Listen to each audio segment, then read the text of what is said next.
Nobody in that room believed she could do it. Not the sound engineers with their clipboards, not the event coordinators whispering behind their headsets, and certainly not the man at the grand piano, fingers resting on the ivory keys with the casual arrogance of someone who had spent 40 years owning every stage he ever walked onto. Elton John looked at Whitney Houston across that backstage corridor and smiled. But it wasn't a warm smile. It was the kind of smile that said, "I've seen 1,000 singers, sweetheart, and I know exactly what you are." What happened in the next 4 minutes would become one of the most talked about moments in the history of live music. But to understand why it matters, you have to understand the impossible weight Whitney was already carrying before she took a single step toward that stage. If this story moves you the way it moves us, hit that subscribe button and drop a comment below. We want to hear which Whitney Houston performance gave you chills for the first time. It was spring 1993 and the world had a very specific idea of who Whitney Houston was supposed to be. She was the product, the package. The girl Clive Davis had plucked from the church pews of Newark, New Jersey, sanded down, polished to a blinding shine, and delivered to pop radio like a perfectly wrapped gift. She had sold over 86 million records, won more hardware than most artists collect in a lifetime, and the Bodyguard soundtrack was tearing through the charts at that very moment, making her the best-selling female artist on the planet. On paper, Whitney Houston had nothing left to prove. But paper lies. Because behind the sequined gowns and that smile that could light up an arena, there was a woman quietly fighting a battle almost no one wanted to acknowledge. The critics had never fully accepted her. Too polished, they said. Too safe. Too white-sounding. She had been booed at the 1989 Soul Train Music Awards by an audience that felt she had abandoned her roots. That moment had cut her deeper than any bad review ever could. She had stood backstage afterward in the dark and let herself fall apart for exactly 3 minutes before wiping her face clean and walking out to smile for the cameras. Because that was what was expected of her. That was always what was expected of her. The charity concert in London that spring raised money for children's hospitals across the UK, hosted at the Royal Albert Hall. Whitney had been asked to close the night. The lineup before her read like a who's who of British music royalty, and somewhere near the middle of that list was a name that gave her pause: Elton John. She had admired him from a distance for years, the theatrical genius of him, the way he wore his vulnerability like armor. She had hoped they might get a moment to actually speak. What she had not anticipated was that the moment would arrive sideways, with a bite in it, 40 minutes before showtime. The backstage area was organized chaos, runners moving in every direction, monitors crackling with cue times. Elton was already in his performance clothes, a deep burgundy velvet jacket with lapels that demanded to be noticed, holding court near the warm-up piano. Whitney came around the corner with her vocal coach, Gloria, running through something quietly under her breath, warming her instrument the way her mother Sissy had taught her, keeping the sound private until it was time to release it to the world. Elton noticed her first. "Miss Houston," he said, and there was something in his inflection, not quite mocking, but not quite respectful either, the tone of someone issuing a public declaration. She looked up, smiled, extended her hand. "Mr. John, I've been looking forward to this all week." He shook it, and then he tilted his head, the way someone does when they're about to say something they've been thinking about saying. "Tell me," he said, loud enough that the people around him could hear clearly, "have you done much with the British songbook?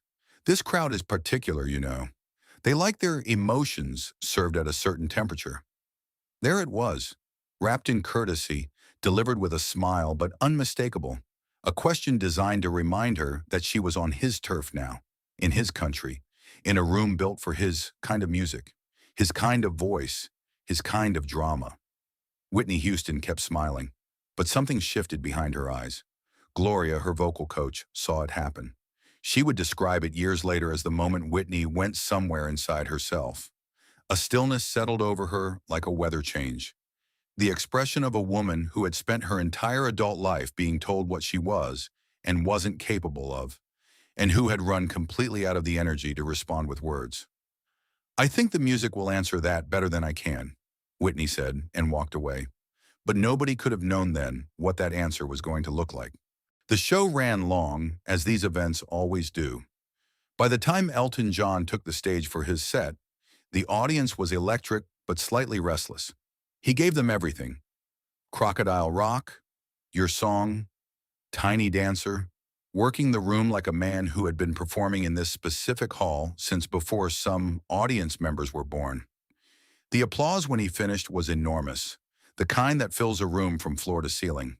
He left the stage to a standing ovation. It was going to be nearly impossible to follow. And then someone had an idea. The show's musical director, a compact Scotsman named Douglas, pulled Elton aside in the wings. "What if you went back out with her?" he said. "What if you two did something together? One song, unplanned. See what happens." Elton looked at Douglas for a moment. Then he looked toward the stage where Whitney was receiving her introduction. Then he smiled. A different smile this time. More genuine. The smile of someone who has just realized the evening might have one more surprise in it. "Don't let the sun go down on me," he said. "I'll start. We'll see if she can find her way in." He said it like a test. He meant it like a test. But that is not what it became. Whitney was 3 words into her opening number when Douglas appeared in the wing and whispered something to her monitor engineer. The engineer nodded. Elton buttoned his jacket, picked up a cordless microphone, and walked back out onto the stage. The audience saw him before Whitney did. A ripple went through the room. Confused, delighted, uncertain. Then Whitney heard it and turned. And for 1/2 second, her face showed exactly what she was feeling. Surprise. A flicker of fear. And then, almost immediately, the stillness came back. That interior weather change. The private going somewhere that Gloria had noticed in the corridor. Elton sat down at the piano and played the opening bars of "Don't Let the Sun Go Down on Me," that enormous rolling chord progression that opens like a door into something vast. The audience recognized it instantly, the recognition spreading through the room in a wave. Elton leaned into the microphone and sang the first line. Warm, commanding, absolutely at home. 4 bars alone. Whitney watched him, her own microphone still at her side. The audience was watching her, watching him, watching both of them, trying to figure out what the shape of this moment was going to be. And then she raised the microphone, and she closed her eyes. The first note she sang was not loud. It entered the room quietly, like a hand placed gently on a shoulder. 4 words landing underneath his melody, finding the harmony so naturally that it was as though the 2 voices had been designed to exist together. Elton's hands stilled on the keys for a fraction of a second. It was involuntary, the physical reaction of someone who has just heard something that exceeded the category they had placed it in. He turned his head slowly and looked at her. She didn't see it. Her eyes were still closed. The 4 words became 8. The 8 became a full phrase. And then something happened in the room that the people who were there have spent 30 years trying to describe accurately. It wasn't just the beauty of 2 extraordinary voices finding each other, though that was real and it was staggering. It was something deeper. The feeling of witnessing 2 people who had spent their whole lives performing alone suddenly discover what it felt like to be heard by someone operating at the same altitude. The choir director's daughter from Newark, the piano-playing boy from Pinner, Middlesex. 2 traditions of music discovering, in real time, that they had been describing the same human experience all along. By the second chorus, Elton was rewriting the song in the moment, stretching certain passages to give her room, pulling back on the piano to let her voice carry, modulating instinctively the way a great musician does when something magnificent is happening. His eyes were fixed on her face. He watched her the way a craftsman watches another craftsman do something with the tools he had never thought to do himself. When she hit the high note, suspended, aching, roof-raising, the Royal Albert Hall did not erupt. It did the opposite. The room went quiet. Not silent the way a room goes silent when something goes wrong. Silent the way a room goes silent in church, when the thing that was promised actually arrives. 12 seconds of absolute stillness, and then what came after was not applause so much as a collective exhale. 5,000 people releasing a breath they hadn't realized they'd been holding. Elton John stopped playing. He put his hands in his lap. He turned on the piano bench and looked at her fully. Not the expression of a man conducting a test, but the expression of a man who had just been corrected by the universe on a matter he thought he'd already settled. He shook his head slowly, then he started laughing. Not the polite laughter of performance, but the helpless, genuine laughter of someone completely unexpectedly astonished. He stood up, pointed at her, and addressed the audience the way a referee addresses a crowd after an unexpected knockout. Both hands raised, a gesture of absolute, unambiguous surrender. The room understood. The applause this time was not polite. It was riotous. The kind of sound that gets inside your chest and changes your heartbeat. An arena full of people experiencing the peculiar joy of witnessing something they would spend the rest of their lives describing. Backstage afterward, the corridor was crowded with artists and handlers and crew, all of them buzzing with the energy of what had just happened. Elton found Whitney near the dressing rooms. He walked up to her without ceremony and said quietly, so that only she and the people immediately around her could hear, "I owe you an apology and a compliment in that order." She looked at him. "I came out there thinking I was doing you a favor," he said. "Turns out you were doing me one." She tilted her head slightly. "The music answers," she said. "I told you." He laughed again. "Yeah," he said. "It does." In an interview Elton gave several years later, he described the experience with a precision and a tenderness that suggested he had thought about it many times.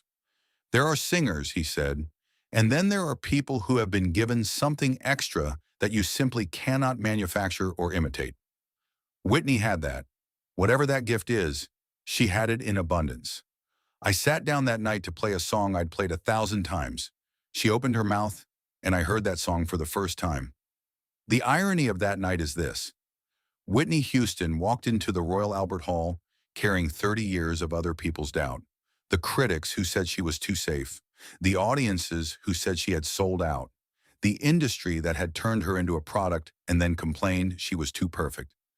She walked in carrying all of it, silently, chin up, her instrument tuned to a frequency waiting for the right moment to answer every question anyone had ever asked about who she really was. She walked out having silenced a room and earned the surrender of one of the greatest musicians of the 20th century. Proof that the only thing that ever needed to speak on her behalf was the voice that God gave her, and her mother helped her understand. The weight of every expectation, the sting of every dismissal, the loneliness of being the product everyone needed and the artist no one fully saw. She carried all of it up to that microphone, and then she opened her mouth. 4 words later, the man at the piano lifted his hands from the keys, and the room went to church.